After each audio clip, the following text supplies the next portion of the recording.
Welcome back to the shop, my friends. Steve here at SKS Props, and this is part 1 in a 2-part series that's going to cover the iconic Aliens Colonial Marine chest armor. This is by far one of my all-time favorite armor sets and one of my all-time favorite movies. I can't believe I've actually waited this long to put it together. Now, the armor itself is a little daunting, and the problem I had with referencing it and making my templates is that every single armor set for the movie was handmade by Terry English, and they were all kind of made to fit individual actors, so details are in different spots, and not everything lines up exactly where it is per each piece. Now, for mine, I decided to reference Hicks' armor specifically. That way, I could look at all the individual details that are on his and match it up. Now, if you want to move anything around or scale it up, scale it down to fit you, by all means, you can do that. And if you want to make your own, just like all my other builds, I have free PDF files available over my website that you could download to build right along with me. And this armor is also extremely lightweight because it's made all out of my HD foam, which you can find over at Blick Art Materials by going through the links that are in the description section. So in this part 1 video, we're going to fabricate all of the individual armor pieces, and in part 2, we're going to go over the strapping, which some of them do need to be kind of custom made, and a very extensive paint job because we got to match the camo from the movie. So I want to show you what it takes to at least put all the pieces together. Let's go ahead and get started. We're going to start with the front of the chest, which is going to be part A. This piece is going to be traced and cut out of some 10mm foam. I also make note of the score line on the back. Using a hobby knife, I'm going to slice just a little bit into the foam. This will give me a guide that I can follow with a smooth sanding drum. With the removal of the material, it'll allow the foam to bend. Parts B and C will make up the pieces that will go on either side. These are also going to be traced and cut out of some 10mm foam. While all the rest of the cuts will be at a 90 degree, the interior cuts will be at a 15-degree angle. This will allow these pieces to butt up to part A while still giving the overall chest a round appearance.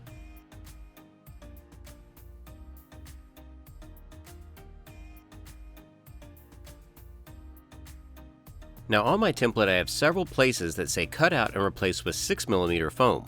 Examples for this will be at the top of the chest and the sides. I did it this way for all these sections to have a certain depth, but if you want to cut these sections out of the 10mm foam and then just recede them a little bit, you can. Once the sections have been cut away, it's now time to attach parts B and C to part A.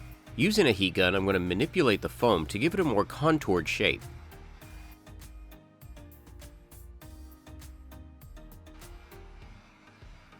Once all the pieces have been formed, I could then use some weldwood contact cement on the seams. Starting at the point where I scored the foam, I can then press the two seams together, making sure that part A evenly matches the angle that I cut into the top. With these two sections attached, I can then glue part B to the other side. Go slow with this process because you want to minimize these seams as much as possible. After all 3 sections have been glued together, I can then clean up the seams using a smooth sanding drum on my rotary tool. A little bit of additional heat will also help me form the foam and round over the chest.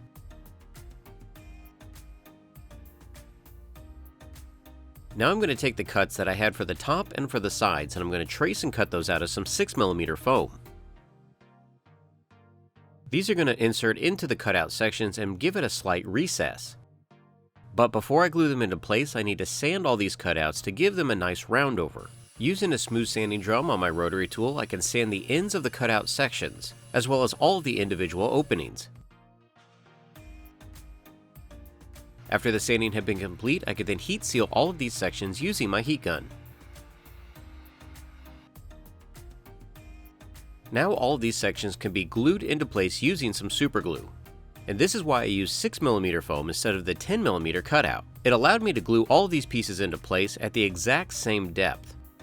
This allowed the armor to have a thinner appearance and more closely match the metal armor that was used in the movie. And here you can see each section has a slight gap, and this is going to be for the nylon webbing and the parachute clips later on. The upper right chest armor also has a raised area for the latch. To make this section, I traced and cut part D out of some 2mm foam. This piece was super glued on top, and any excess on the side could be sanded away with your rotary tool. Now to make sure that all of my seams stay nice and strong, I cut some strips of 2mm foam. These strips are going to be glued to the back side of the armor as an additional reinforcement. Larger 2mm strips are then glued to the sides while the foam was rounded. This will help the sides of the armor retain this shape and better fit my body. Now we can start working on the lower detail on the chest, and this is going to be made up of Part E. To give it a good tiered look, Part E is going to be traced and cut out of some 10mm foam. This piece will be adhered using some super glue and is set slightly back on Part A. The two flanking pieces for either side are going to be made up of Part F. This is also going to be traced and cut out of some 10mm foam. The bottom edge of these pieces will also be sanded before being glued into place. I start by gluing Part F in the middle, right next to Part E. And then while the side of the foam armor is curved, I'll glue the rest of it into place. And also note, just like Part E, the Part F pieces are slightly recessed. I can now go in with my rotary tool and sand the Part E and Part F pieces flush.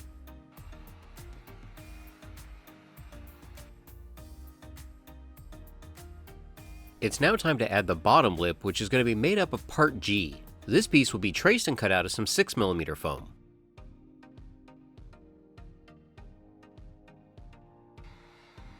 The bottom edge is sanded and rounded over, and a little bit of foam is also removed from either side of the middle. This is a small detail, but it's definitely seen on the movie armor. Super glue can now be added to the edge and Part G can be glued into place.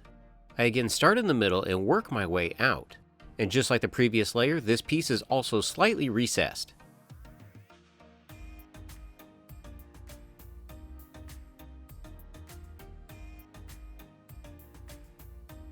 Any additional foam can easily be marked with a pencil and trimmed away. Parts of the original armor have a rolled edge, and to simulate this I'm going to be using some 10mm HD foam half-round dowels. One side of the half-round dowel is rounded over with the rotary tool to simulate the rolled edge. Then the strip can be glued to the side of the armor with a slight overlap. Any additional foam dowel that's extra can just be trimmed away. This process was then repeated for the opposite side.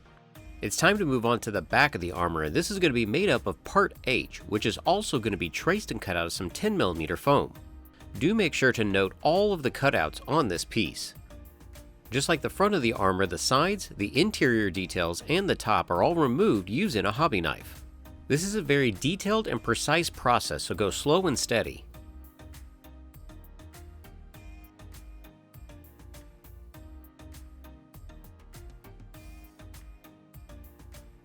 The top of the armor can now be glued together using some contact cement.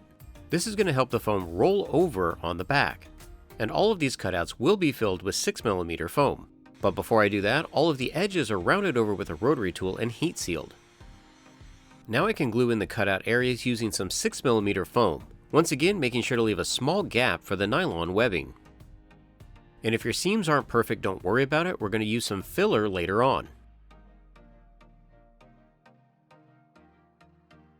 The interior details were created in the same way. I traced around the opening on some 6mm foam, cut that out, and then glued it into place. And again, if you wanted to take your original 10mm cutout and just recess it, you can. But by using the 6mm foam, it makes sure that I get the same recess distance all the way around. Just like I'd reinforce the cuts on the front, I'm going to reinforce these using some 2mm foam. These 2mm pieces are going to be super glued to the back side while the foam is rounded. To help me keep the curve and the pressure just right, I use a spray can on the inside. And this is going to help the lower section of the back retain this shape. The same process is also going to be applied to the recessed details on the top. Because the back is curved, I applied the 2mm overhang to the 6mm piece ahead of time. I added super glue to this and it allowed me to control the placement a little bit better. Plus it's going to help reinforce that central seam at the top. The sides can now be glued into place, and just like the other sections, 2mm pieces were glued to the back side of the armor while the foam is curved.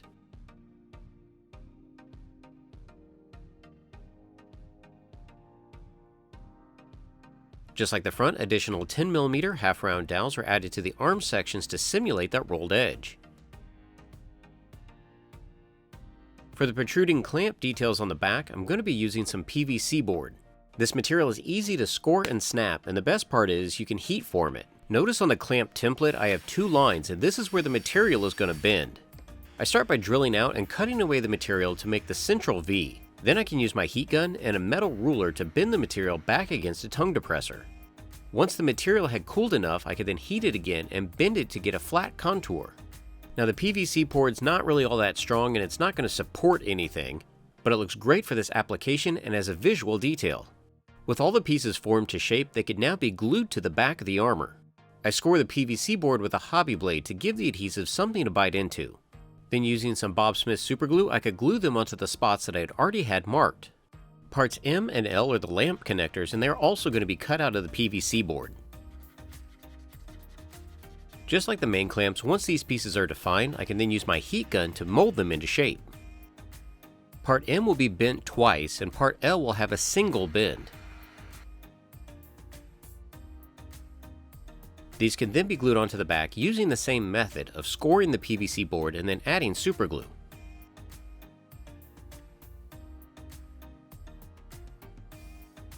It's now time to make the sections that will connect the chest armor to the back. This is going to consist of parts I and J.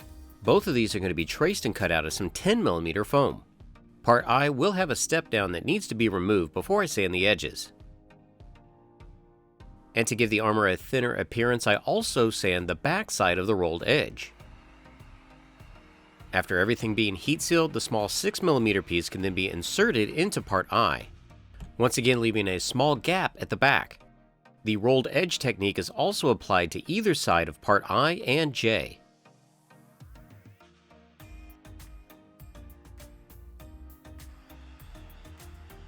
I also sanded the backside edges of these pieces as well to give them a thinner appearance.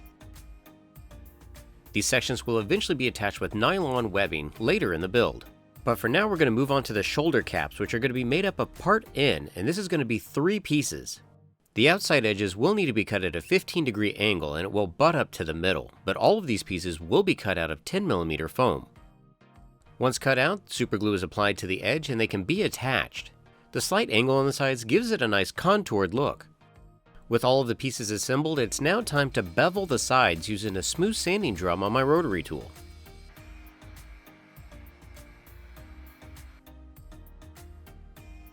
To make the shoulder caps appear thinner, I do the same technique of removing some foam along the edge, while still leaving 10mm in the center. This makes it look as though the foam has a thinner profile, but it still has a good amount of rigidity. We're now going to move on to part O, which is going to make up the shoulder pads. These templates need to be traced and cut out of some 10mm foam. With the main shapes cut out, I can now remove the individual recessed panels. The one at the end of the shoulder pad actually isn't removed. It's slid on either side and then glued as a recess, while still having a gap towards the back for the nylon webbing.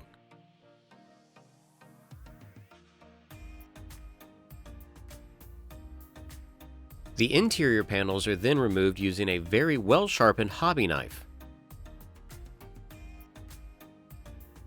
Before I make the 6mm inserts, I want to heat form and roll the shoulder pads. That's because this will slightly alter their shape, and it makes it easier once the shoulder pad is rolled just to trace the opening. With the sections cut out but before they're glued into place, I'm going to sand all of the edges with my rotary tool. And notice how there's a larger bevel along the back and along the outside edge. I also sand down the interior cut panels as well. Using a cylinder, I can then glue those panels into place while the shoulder pads are rounded. Just like a lot of the other tricks with foam, this is going to help them retain this shape.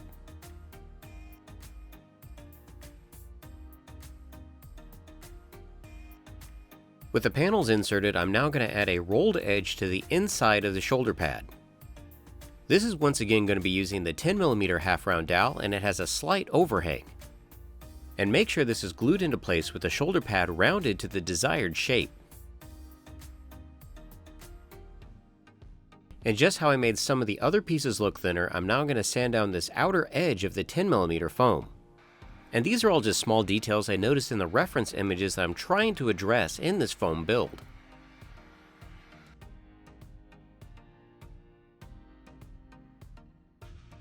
Now we can fabricate the main shoulder cap, which is part P. This is also going to be traced and cut out of some 10mm foam 2 times.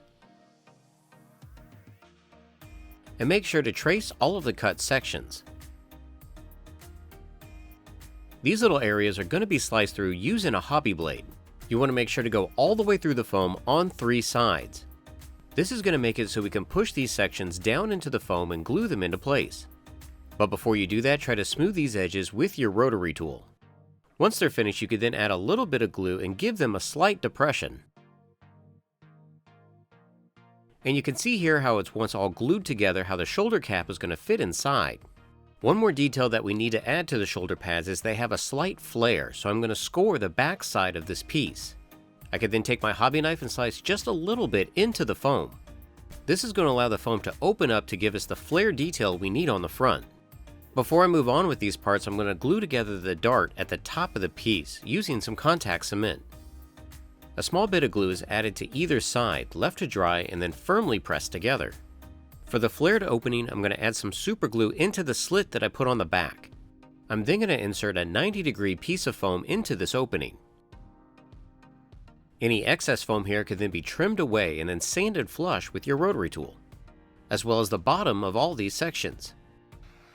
My heat gun can now be used to seal the foam and manipulate it into shape.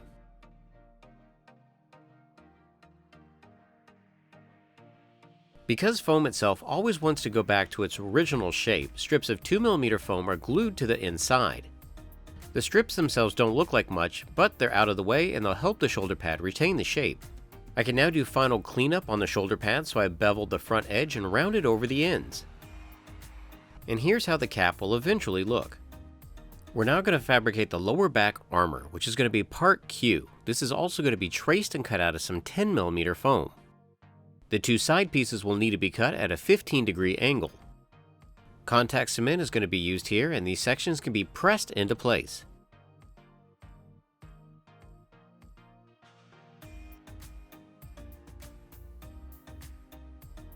I sanded and beveled this piece, and just like some of the other parts, I removed foam from the edges to make this appear thinner. Once again, I'm going to use some 10mm HD foam half-round dowels to create the raised sections. And technically on the armor, these are slightly smaller, but having the 10mm half-round dowel already made seems like a no-brainer to add some detail. The half-round dowels are attached using super glue based off of my template.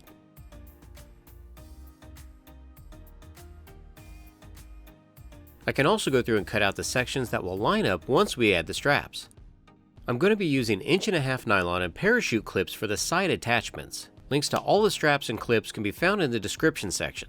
The nylon strap is going to be marked and cut at approximately 4.5 inches. I cauterized the ends before hot gluing and super gluing the 2 halves together. The nylon webbing is placed through the gaps that I had made earlier and then traced around on the inside. I can then score the foam and add my double adhesive method of super glue and hot glue and glue these into place. 2 buckles are attached on either side. This process can then be repeated on the back armor using nylon straps that are approximately 8 inches in length. The strap is then fed through the other end of the parachute clip and the 2 halves can be clipped together. I'm also going to use a 1.5 inch clip for the chest armor on the right side. Just like I'd done before, the nylon strap can be cut, cauterized, and glued together. One half of this is going to be adhered to the inside of the chest. The other half is going to be glued to the back side of part I.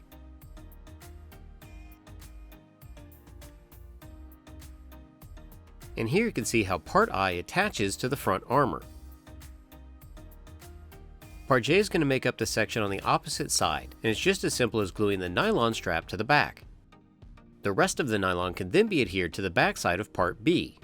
And this was the first chance that I got to put it all on to see what fit. Now in my case, I'm going to trim away a little bit of part J. This ended up being a better fit for me, and then I could glue the rest of the nylon to the inside of part H.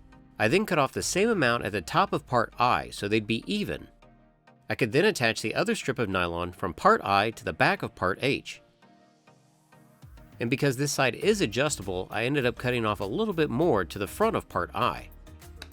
The sections could then be clipped together and I cut away the excess nylon. For this neck piece, I'm going to sand down the corners to give it a flatter look.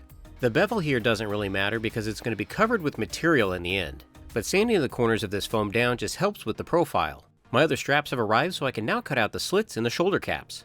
Some 2-inch olive green cotton weave will eventually run from the shoulder cap through the shoulder and up to the neck, but I don't want to attach any of these until I can seal and paint the armor. To make it look as though the armor was hammered from a single piece, I'm going to use gap filler around all the seams. This stuff is pretty easy to use. I just apply it with a tongue depressor into the seam and then wet my finger to smooth it out.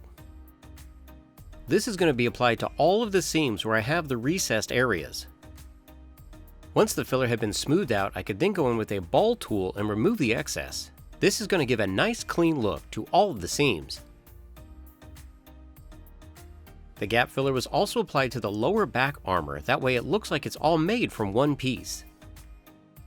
Now I will say that this process was very time consuming, but when this is all primed and painted, it's definitely going to be worth it.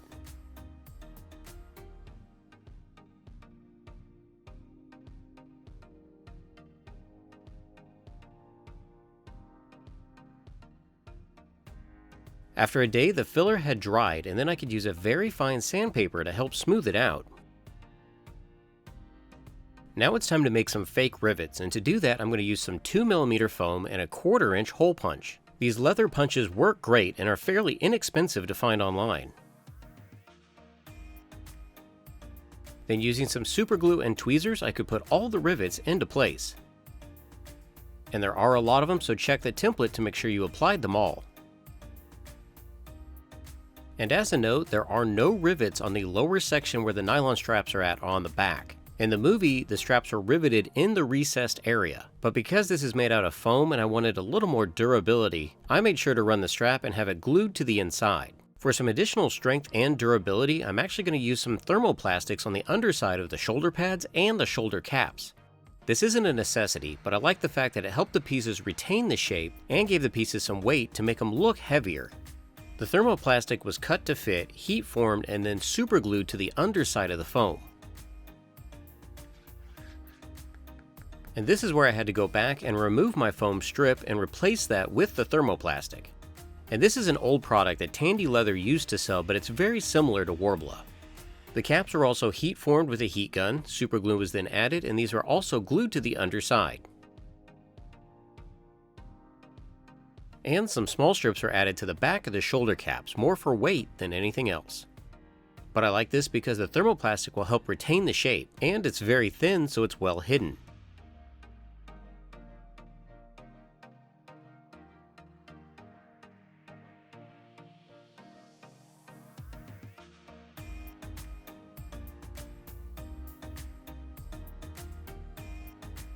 So you all can at least see what it takes to fabricate all the individual pieces in this part 1 video, and be sure to swing back by for part 2, where we're going to be covering all of the custom straps, strapping it all together, and adding a killer paint job to match the movie. Now, like I said in the beginning, if you want to make your own, free PDF files are available for this over on my website, and if you are building any of my builds or utilizing HD foam, be sure to tag me at SKS Props on Twitter and Instagram because I want to see your creations. Until next time, build your best with the best. HD Foam.